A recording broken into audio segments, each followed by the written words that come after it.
हमारे चैनल पिंकी चौधरी में। आज हम MBA सेमेस्टर 4 के current trend and cases in finance का सब्जेक्ट देखेंगे। उसमें कैपिटल स्ट्रक्चर का एक प्रॉब्लम है जो क्वेश्चन पेपर में अक्सर पूछा जाता है। तो हमने question paper previous year question का ये प्रॉब्लम लिया है। A company is contemplating to raise additional fund of rupees 20 lakh for setting up a project. The company expected EBIT of rupees 8 lakh from the project. Following alternative plan are available. हमें 4 option दिए हैं। First option में to raise हुआ है ₹20 lakh by way of equity share of ₹10 each. Second option में to raise 10 lakh by way of equity share and ₹10 lakh by way of a debt at the rate 10%। हमें first option में equity दिए है 20 lakhs, second option में हमें equity दिया है 10 lakhs but डेब्ट भी दिया है 10% 10 lakh। थर्ड ऑप्शन में हमें to raise the 6 lakh equity दिया है और प्रेफरेंस शेयर दिया है एट द रेट 14% 14 लाख। और फोर्थ ऑप्शन में हमें दिया है इक्विटी शेयर ऑफ 6 लाख, डेप्ट और प्रेफरेंस शेयर्स। डेप्ट हमें 10% at the rate 6 lakh rupees दिए हैं एट द रेट 10% और 8 लाख 14% ऑफ प्रेफरेंस शेयर्स। और the company is in 60% tax bracket, which option is best हमें पूछा गया है। और ये कैसे सॉल्व करें, तो चलो तो स्टार्ट करते हैं। पहले आपको ऐसे लिखना है evaluating of a financial options. First में पर्टिकुलर हमें 4 ऑप्शन दिए हैं इसलिए हमने 4 कॉलम बनाए हैं, ऑप्शन 1 2 3 4। तो पहले हमें लिखना है इक्विटी शेयर। जैसे कि मैंने बताया हमें 4 ऑप्शन दिए हैं। फर्स्ट ऑप्शन में हमारा जो इक्विटी शेयर है 20 लाख रुपीज 10 ईच। तो वैसे हम लिखते हैं यहाँ ऑप्शन फर्स्ट में आपको लिखना है 20 लाख। फर्स्ट ऑप्शन में हमें दिया है 20 lakhs equity share of additional fund of ₹20 lakhs। Second option में हमें दिया है इक्विटी शेयर ऑफ 10 lakhs, तो हम लिखेंगे सेकेंड ऑप्शन में 10 लाख।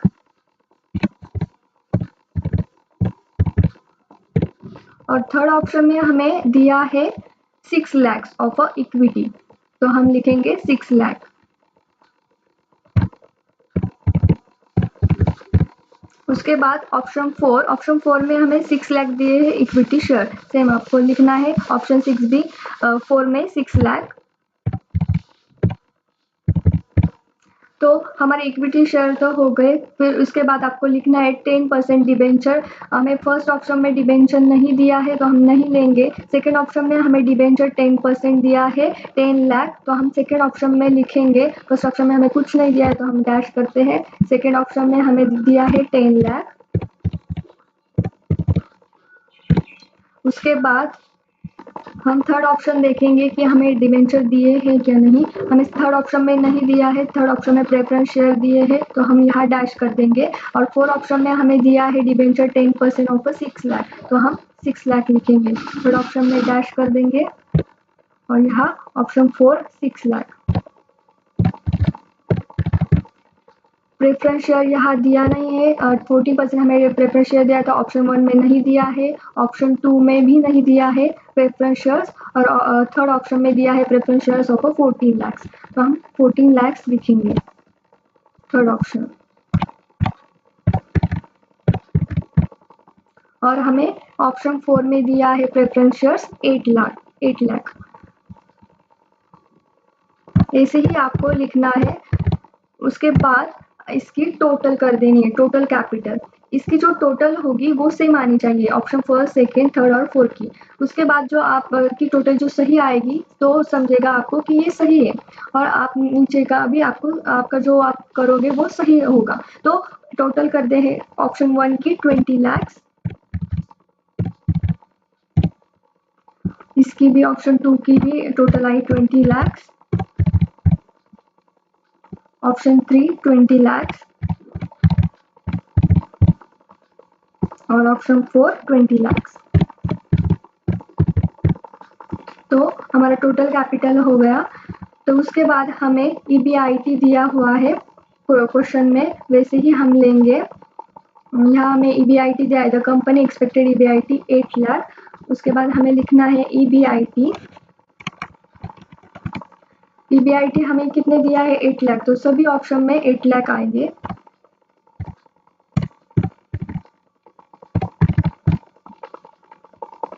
उसके बाद हमें EBIT लिखने के बाद हमें लेस करना है इंटरेस्ट, तो हम लिख देते हैं लेस इंटरेस्ट। हमारा जो इंटरेस्ट है वो डिबेंचर में निकलता है, जैसे कि हमें यहाँ दिया है 10% डिबेंचर। ऑप्शन फर्स्ट में नहीं दिया है तो हम नहीं लिखेंगे डिबेंचर, यहाँ इंटरेस्ट नहीं निकालेंगे। ऑप्शन 2 और ऑप्शन 4 का डिबेंचर्स निकालेंगे। तो जो इंटरेस्ट रेट है यहाँ हम डैश कर देते हैं। उसके बाद ऑप्शन 2 में हमें 10 लाख से डिबेंचर की अमाउंट्स और हमें 10% में निकालना है, तो उसकी 10% कैसे निकालते हैं मैं आपको बता देती हूँ। यहाँ 10 लाख आपको इसमें जो लैपटॉप का कंप्यूटर में नहीं होता है, जैसे कि आप यहाँ जैसे कि आप लैपटॉप में कर रहे होंगे तो 10 लाख आपको मल्टीपल करना है 10 डिवाइड बाय 100 करना है, परसेंटेज निकालने है इसलिए, तो आपकी वैल्यू आ जाएगी 1 लाख। मगर आप डायरेक्टली कैलकुलेटर पे कर रहे हो तो डायरेक्टली आपको 10 लाख मल्टीपल 10% करना है, परसेंटेज का साइन दबाना है, तो आपका आंसर आ जाएगा। तो ऐसे आपको निकालना है, तो आ जाएगा 1 लाख। और यहाँ जो ऑप्शन 3 में नहीं है इसलिए डैश कर देंगे। वैसे ही भी आप 10% मतलब जो 0 लास्ट का है वो हटा देंगे तो आपका जो अमाउंट है वो आ जाएगी 60,000, वो 10% निकल के आती है, जैसे कि 60,000। ठीक है, हो गए। हमारा जो लेस था इंटरेस्ट भी हो गया, तो हमें लेस इंटरेस्ट के बाद EBT आता है, अर्निंग बिफोर टैक्स। EBT हमें जो हमने इंटरेस्ट लेस करा हमें लेस कर देनी है अमाउंट। अभी यहाँ 8 लाख लिखेंगे। उसके बाद 8 लाख में से 1 लाख गए 7 लाख, यहाँ 8 लाख और 8 लाख में से 60,000 गए तो 7,40,000।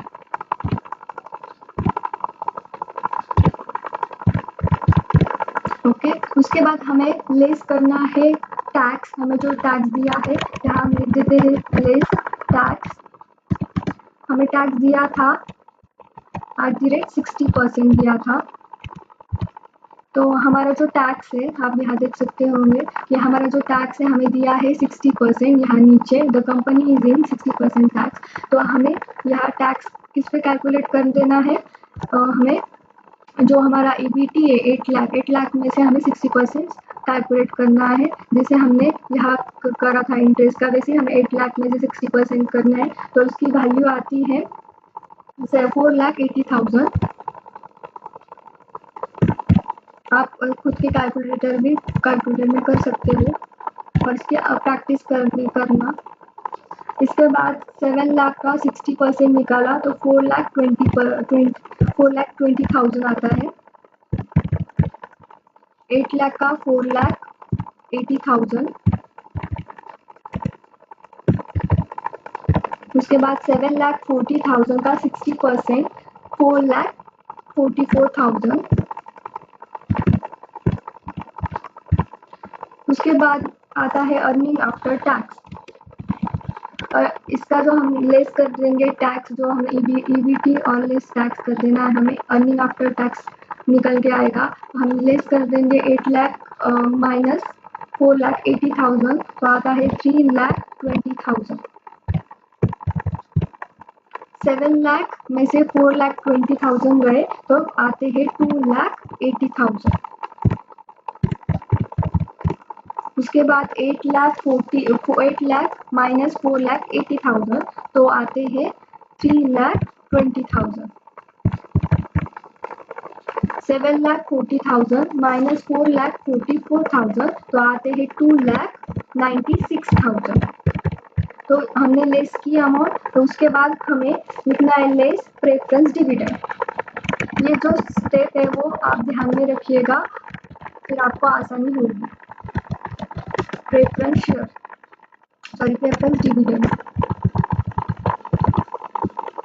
तो हमारा जो प्रेफरेंस है 40% डिविडेंड लिखा तो भी चलेगा। 14% जो था ऑप्शन फर्स्ट और सेकंड में हमें नहीं दिया है तो हम माइनस कर देते हैं। उसके बाद जो हमें ऑप्शन 3 और 4 में दिया है 14 लाख प्रेफरेंस शेयर्स, कितने 14% दिए थे। वैसे ही हमें निकालना है 14 लाख मल्टीपल 14%, तो उसका आंसर आता है 1,96,000। 1,96,000। सेम 8 लाख मल्टीपल 14%, तो उसकी अमाउंट आती है 1,12,000। 1,12,000। तो इसका जो हम लेस करने के बाद जो उसका आता है अर्निंग अवेलेबल इक्विटी शेयर, तो हमें यहाँ लिख देना है अर्निंग अवेलेबल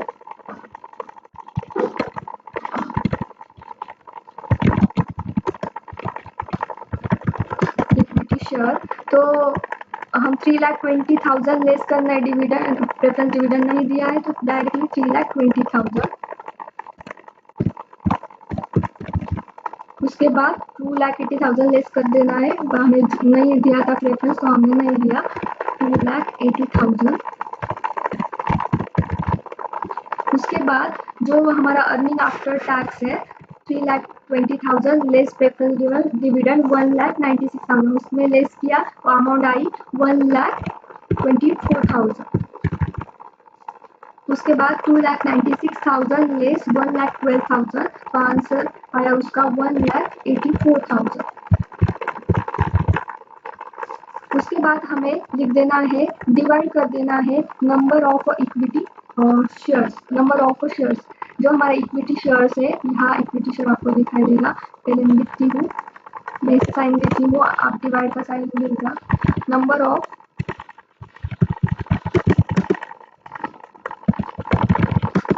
इक्विटी शेयर, तो हमारे जो इक्विटी शेयर है आप देख सकते हो, इक्विटी शेयर हमारे 20 लाख है, उसमें हमें डिवाइड कर देना है। जैसे कि हमने यहाँ बता देती हूँ 20 लाख कैलकुलेटर में आप देखिएगा 20 लाख डिवाइड हमारे जो शेयर्स इक्विटी कितने 10 इंच डिवाइड 10 कर देना, तो हमारा आंसर आ जाएगा 2 लाख। तो हमारे नंबर ऑफ इक्विटी शेयर कितने हैं 2 लाख, तो हमें यहाँ लिख देना है ऑप्शन फर्स्ट में 2 लाख।